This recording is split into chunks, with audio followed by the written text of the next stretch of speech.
திருவண்ணாமலை மாவட்டம் சேராம்பட்டு கிராமத்தில் மண் பானை களையத்தில் 20 பதறீரா கள்ளா என்று தெரிந்து கொள்ளாமல் அனைத்து பானைகளையும் போலீசார் உடைத்து சேதப்படுத்தியுள்ளனர். படையேறிகள் சட்ட விழிப்புணர்வு அடைந்து வருவதால் பொய் வழக்கை எதிர்த்து கேள்வி கேட்க தொடங்கிவிட்டனர். இதனால் வேறு வழியின்றி படையேறிகளின் சொத்துக்களை சேதப்படுத்தி வருவதாக படையேறிகள் வீடியோ எடுத்து வெளியிட்டனர்.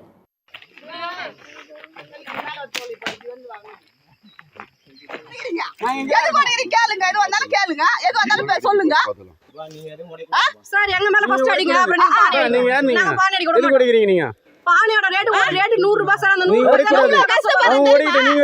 உங்களுக்கு என்னதான் சொல்றோம்ல, நாங்க தான் கட்டணும், நாங்க தான் இது பண்ணணும். எதுக்கு நீங்க உடைக்கிறீங்க? அதை முதல்ல சொல்லுங்க. உடைக்காதீங்கன்னு சொல்றோம். இதேபோல தஞ்சை மாவட்டம் துளுக்கன்பட்டியில் படையேறிகள் மீது போலீசார் அடக்குமுறையை கையாண்டு வருவதாக தமிழ்நாடு படையேறிகள் பாதுகாப்பு இயக்கத்தின் சட்ட ஆலோசகர் வழக்கறிஞர் தீபன் குற்றம் சாட்டியுள்ளார். பதனி இருக்கிறாங்க, கல் இருக்கிறாங்க தாண்டி அவங்க மேலே விஷக்கல் வச்சிருந்தாங்க, இல்லை வந்து சாராயம் வச்சிருந்தாங்கன்னு சொல்லிட்டு தமிழ்நாடு மதுவிலக்கு பிரிவு 2024 அமெண்ட்மெண்ட் ஆக்டில் கேபிட்டல் 1A மற்றும் C போட்டிருக்காங்க. இப்போ ஒருவேளை அவங்க பதனி தவிர கல்லே இறக்கி இருந்தாலும் அவங்களுக்கு C தான் பொருந்தும். அந்த Cக்கு வந்து இந்த கள்ளக்குறிச்சிலையும் மரக்காணத்தையும் நடந்த அந்த பிரச்சனை உங்களுக்கு தெரியும், கள்ளச்சாரியம் குடிச்சு இருந்தாங்க.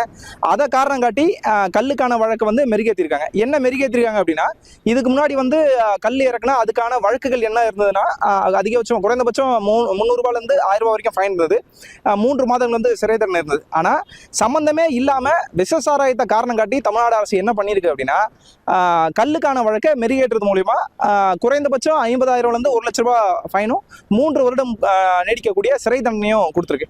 இது பணையேறிகளுடைய வாழ்வாதாரத்தை மிகப்பெரிய அளவில் சிதைக்கக்கூடிய செயலாக இது இருக்கு. இப்போ இதை தெரிஞ்சு நம்ம அங்கே சென்னையிலேருந்து வந்து இங்கே தஞ்சாவூரில் கேட்கும்பொழுது காவலர்கள் வந்து என்ன சொல்றாங்க அப்படின்னா, தமிழ்நாடு மதுவிலக்கு பிரிவு தஞ்சாவூர்ல இருந்து என்ன சொல்றாங்க அப்படின்னா, எங்களுக்கு வந்து டிஎஸ்பிலேருந்து ப்ரெஷர் வந்திருக்கு அப்படின்னு நம்ம சொல்றாங்க. நீங்க எதுவும் வந்து சார்ட்டு தான் நீங்க பேசணும் அப்படின்றாங்க. இப்போ இது யாருக்கான அரசா இது இருக்கு, யாருக்கான சட்டமா இது இருக்குன்னு நம்ம பார்க்க வேண்டியது இருக்கு.